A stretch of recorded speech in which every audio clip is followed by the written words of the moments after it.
আসসালামু আলাইকুম। আমি আরাফাত।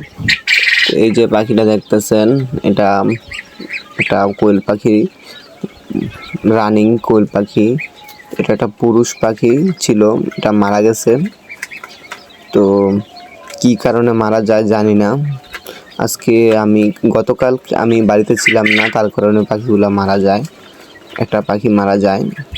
তো এভাবে আমার সবগুলা পাখি যদি মারা যায় তাহলে আমি লসের সম্মুখীন হতে হবে। তো তার কারণে আপনাদেরকেও জানিয়ে রাখি যে আপনারা কখনো অবহেলা করবেন না।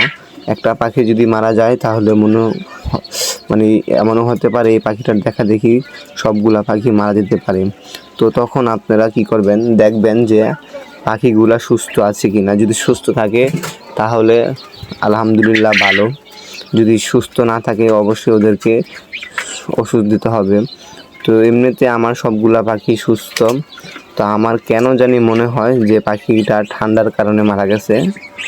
তো তার কারণে আমি ওদেরকে ঠান্ডার জন্য কিছু ট্রিটমেন্ট করতে হবে।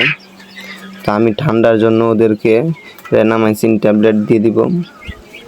এর পাশাপাশি ওদেরকে আমি কিছু জিঙ্ক বা ভিটামিন খাইয়ে দিব।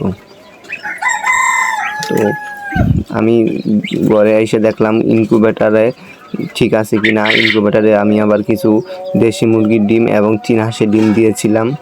তো আল্লাহর রহমতে আমার দেশি মুরগির ডিম দ্রুত ফুটতে যাচ্ছে। তো আপনারা অবশ্যই দোয়া করবেন আমার ডিমগুলোর জন্য। আলহামদুলিল্লাহ অতি তাড়াতাড়ি ডিমগুলো ফুটে যাবে। তো আসসালামু আলাইকুম। আজকের ভিডিও এখানে শেষ, পরবর্তীতে আবার আপনাদের সাথে দেখা হবে।